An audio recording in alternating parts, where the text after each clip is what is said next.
What's on, ladies and gentlemen? My name's Ross, I like games, and today we need to start talking about these Transformers TCG battle cards. We've been talking about a lot of character cards lately, and they're lovely, but there does come a point where we need to start talking about some battle cards. And what I want to do in today's video is have a look at a couple of battle cards which I think are absolutely phenomenal. Possibly the two best battle cards we've had revealed so far. And we're going to start off with Pincer Movement, which is a star card which has both an orange and a blue icon. Yeah, I know, right? There's a lot going on here. Now, I'm afraid with these battle cards, I'm getting them all from the Facebook, the Transformers Facebook, so I apologize if I'm not giving any props for the reveal. I'm afraid at this stage, the reveals were so long ago, I don't actually know who revealed them. But if you want to drop a comment down below if you did the reveal, I will make sure that I pin it. Speaking of pinning, Pincer Movement. When one of your Decepticons attacks an enemy this turn, you get an extra attack this turn, but only with one of your other Decepticons against the same enemy. So what you really want to be doing here is making sure that you've got a character which you cannot one-hit KO, but you are able to two-hit KO, and you've got two Decepticons ready to attack. You get both of them going at once, taking out one of your opponent's characters. And that's got to be the goal here. Now, of course, what you are doing here is using an extra attack, which means you're tapping an extra character, so you're essentially turning a turn into an attack. But if you take out a character, it kind of evens out. It's a way of making sure you get a KO. And essentially, look, it's a star card, right? Which means it takes one of those 25 stars you've got for building decks. So I cannot sit here and wholeheartedly say, yes, you have to play this in every deck, because the reality is that no matter how good star cards are, a lot of the time, you just can't spare the stars. And that's a little bit sad, but it's the way it is. But any time you're playing a Decepticon deck, and you can maybe spare the stars, you have got to give this a go. Because it's phenomenal. It's a way of guaranteeing, well, if you play it right, a KO on a character that you otherwise wouldn't be able to KO. It's a way of taking two characters and ganging up. I mean, if you're in a 2-wide deck against another 2-wide deck, this basically gives you both your attacks in one, so that your opponent goes down from a 2-character to a 1-character deck. Now, I would love this if it was for Autobots. If this was for Autobots, I'd be looking at double prime decks. I'd be looking at something like Optimus Prime Battlefield Legend combined with the Optimus Prime, the General from Wave 3. And oh look, I've got 1 star remaining. They add up to 24 stars. So maybe I put one of these in. Maybe I don't actually go Battlefield Legend and I save myself a star or two. But you can't have it. And what 2-wide decks do we have right now? I mean, certainly one of the things I really like this with, double Shockwave. Except the 2 Shockwaves add up to 25 stars. And this is the kind of thing we have to do here. A lot of the best decks actually do add up to exactly 25 stars. It's not to say a hard and fast rule that they have to, but a lot of them do. A lot of the Insepticon decks end up as 25 stars, although if they don't, I mean, they are known for going pretty aggro. This is pretty good. So I love this card. I think there is a redonkulous amount of potential, but it doesn't quite fit into as many decks as we might assume. Because it's a star card, and it's for Decepticons only. But any Decepticon deck you're playing, I think you've got to use this.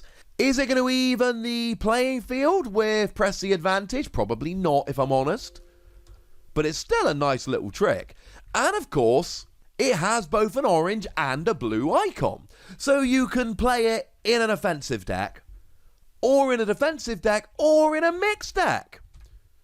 It's a bit of a shame it's a star card, but essentially, Back in Wave 1, they gave us Rollout and Matrix of Leadership, and they were like, right, that's it. Any other double pip deck or double pip card you're getting orange and blue, it's going to be a star card. Boo! Still love pincer movement. The other card I want to talk about today, which also works really well in a 2-wide deck, Involuntary Promotion.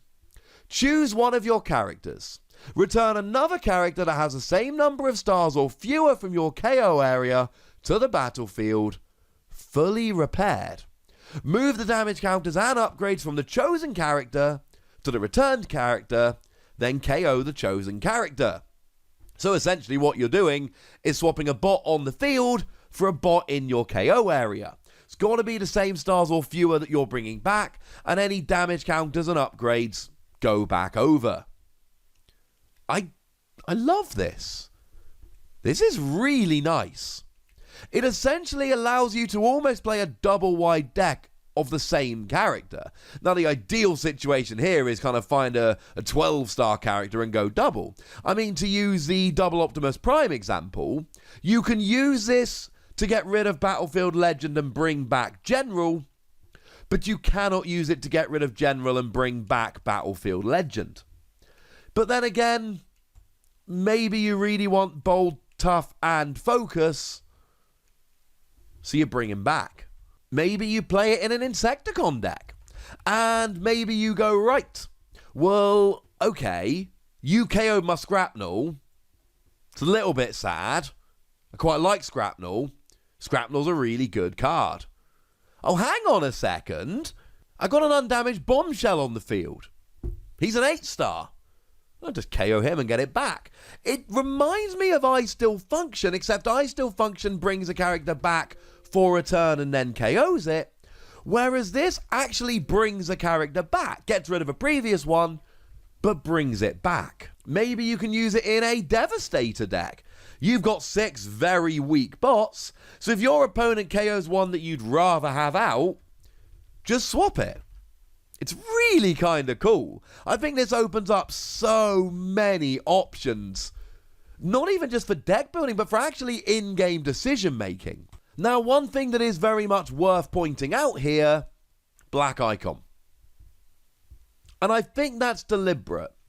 Because if you want to be playing a hyper aggro deck and bringing your hyper aggro character back, well, this has no orange icons. And if you want to be playing a really defensive deck and having an absolute tank, pun intended, sitting there hard to KO, your opponent finally KOs it and then use this to bring it back.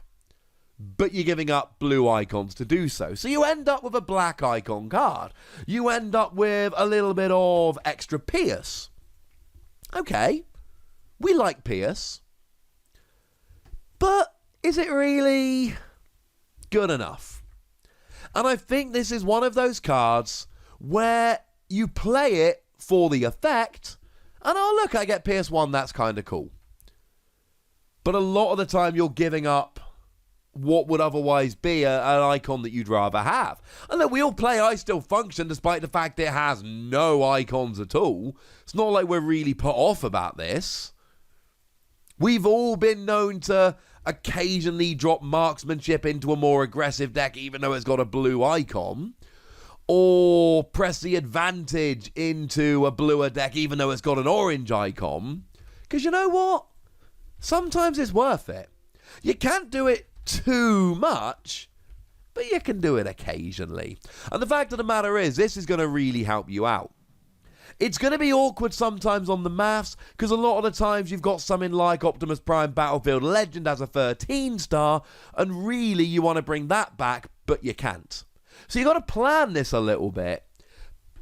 But this is going to lead to some comebacks. It's going to lead to some turns people don't see coming, when they're like, yeah, I finally got rid of General Optimus Prime. How is he back? It's kind of cool. I love these two battle cards, and certainly from what we've seen from Wave 4 so far, these are the two battle cards that have most caught my eye, the most exciting ones as far as I'm concerned. But I'd very much like to know what you think about this. So let me know in the comment section. Go nuts! Be nice. And then make sure you like this video, subscribe to this channel, follow me on Twitter at the Wossy. That's where we talk about games like this. And do consider checking out patreon.com/PTCG Radio, where we have bonus pods, and you can support the channel, and it's lots of fun. But by far the most important thing, as always, look after yourselves till next time. Thank you very much for watching. My name's Ross, and you've been watching Wossy Plays.